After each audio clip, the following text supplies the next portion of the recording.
Hi everyone, welcome to my channel. ತಮ್ಮೆಲ್ಲರಿಗೂ ನಮ್ಮ ಚಾನಲ್ಗೆ ಸ್ವಾಗತವನ್ನು ಕೋರುತ್ತಾ ಇವತ್ತಿನ ವಿಡಿಯೋದಲ್ಲಿ ತಮ್ಮೊಂದಿಗೆ ನಾನು ಶೇರ್ ಮಾಡ್ಕೊಳ್ತಿರುವಂಥ ವಿಷಯ ಏನು ಅಂದರೆ, ಈಗಾಗಲೇ 2026-27ನೇ ಸಾಲಿನ ಇಲ್ಲಿ 6ನೇ ತರಗತಿಯ ನವೋದಯ ಪ್ರವೇಶ ಪರೀಕ್ಷೆ ಮುಕ್ತಾಯಗೊಂಡಿರುತ್ತದೆ. ಇಲ್ಲಿ ಕೀ ಆನ್ಸರ್ಗಳನ್ನು ಕೂಡ ತಾವು ನೋಡಿರುತ್ತೀರಿ.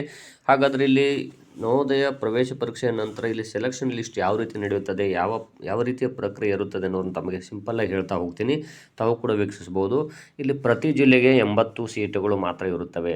ಆಯ್ಕೆ ಪ್ರಕ್ರಿಯೆಗೆ ಟೋಟಲ್ ಇರುವಂಥ ಒಂದು ಶಾಲೆಗೆ 80 ಸೀಟುಗಳು ಮಾತ್ರ, ಇದನ್ನು ತಾವು ಗಮನಿಸಬೇಕು. ಇನ್ನು ಅದರೊಂದಿಗೆ ಇಲ್ಲಿ 80 ಸೀಟುಗಳಲ್ಲಿ ಕನಿಷ್ಠ 75% ಸೀಟುಗಳನ್ನು ಗ್ರಾಮೀಣ ಭಾಗದ ವಿದ್ಯಾರ್ಥಿಗಳನ್ನು ಆಯ್ಕೆ ಮಾಡಿಕೊಳ್ಳಲಾಗುತ್ತದೆ. ಅಂದರೆ ಗ್ರಾಮೀಣ ಅಭ್ಯರ್ಥಿಗಳು ಯಾರಿರ್ತಾರೆ ಅವರನ್ನು ಆಯ್ಕೆ ಮಾಡಿಕೊಳ್ಳಲಾಗುತ್ತದೆ. ಇನ್ನು ಉಳಿದ ವಿದ್ಯಾರ್ಥಿಗಳು ಅಂದರೆ 25% ಗ್ರಾಮೀಣ ಮತ್ತು ನಗರ ಭಾಗದ ವಿದ್ಯಾರ್ಥಿಗಳ ಮೆರಿಟ್ ಆಧಾರದ ಮೇಲೆ ಆಯ್ಕೆ ಮಾಡಿಕೊಳ್ಳಲಾಗುತ್ತದೆ. ಇನ್ನು ಹಾಗಾದರೆ 80 ಸೀಟುಗಳಲ್ಲಿ 75% ಅಂದರೆ 60 ಸೀಟುಗಳು ಗ್ರಾಮೀಣ ಭಾಗದ ವಿದ್ಯಾರ್ಥಿಗಳು, ಇದನ್ನು ತಾವು ಗಮನಿಸಬೇಕು. ಅದೇ ರೀತಿಯಾಗಿ ಉಳಿದ 20 ಸೀಟುಗಳು ಗ್ರಾಮೀಣ ಮತ್ತು ನಗರ ಭಾಗದ ವಿದ್ಯಾರ್ಥಿಗಳನ್ನು ಅವರ ಮೆರಿಟ್ ಆಧಾರದ ಮೇಲೆ ಇಲ್ಲಿ ಆಯ್ಕೆ ಮಾಡಿಕೊಳ್ಳಲಾಗುತ್ತದೆ.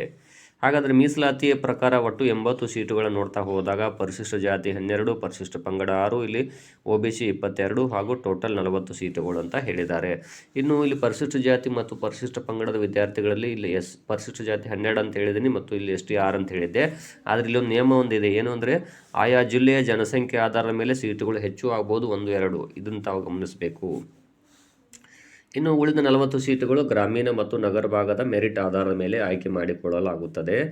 ಅಂದರೆ 40 ಸೀಟುಗಳು ಅಂದರೆ ಇಲ್ಲಿ ಎಲ್ಲ ಕಾಸ್ಟ್ ವಿದ್ಯಾರ್ಥಿಗಳು ಕೂಡ ಬರ್ತಾರೆ. ಅದರಲ್ಲಿ ಮೆರಿಟ್ ಅವರವರ ಹೆಚ್ಚು ಅಂಕಗಳನ್ನು ಪಡೆದಂಥ ವಿದ್ಯಾರ್ಥಿಗಳು.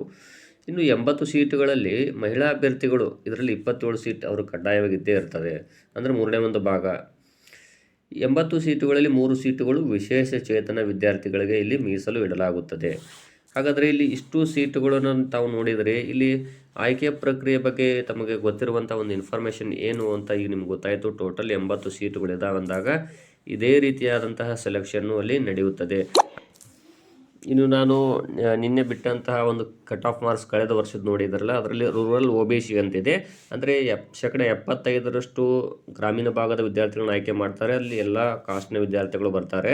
ಆ 75% ಸೀಟುಗಳಲ್ಲಿ ಅಲ್ಲಿ ರೂರಲ್ OBC ಅಂದರೆ ಗ್ರಾಮೀಣ ಭಾಗದ ವಿದ್ಯಾರ್ಥಿ ಅಂತ ಅನ್ಕೋಬೇಕು. ಅದೇ ರೀತಿ ರೂರಲ್ SC ಅಂದರೆ ಅವರು ಕೂಡ ಗ್ರಾಮೀಣ ಭಾಗದಲ್ಲಿರುವಂಥ 60 ಸೀಟುಗಳಲ್ಲಿ ಇವರು ಪರಿಶಿಷ್ಟ ಜಾತಿಯವರು ಬರ್ತಾರೆ. ಅದಕ್ಕೆ ರೂರಲ್ SC ಅಂತಿದೆ. ರೂರಲ್ ST ಕೂಡ ಸೇಮ್ ಆಗಿರುತ್ತದೆ. ಇನ್ನು ಓಪನ್ OBC ಅಂದರೆ ಇವರು GM ಕ್ಯಾಟಗರಿಯಲ್ಲಿ ಫೈಟ್ ಮಾಡಿದಂಥ OBC ವಿದ್ಯಾರ್ಥಿ ಆಗಿರುತ್ತಾರೆ.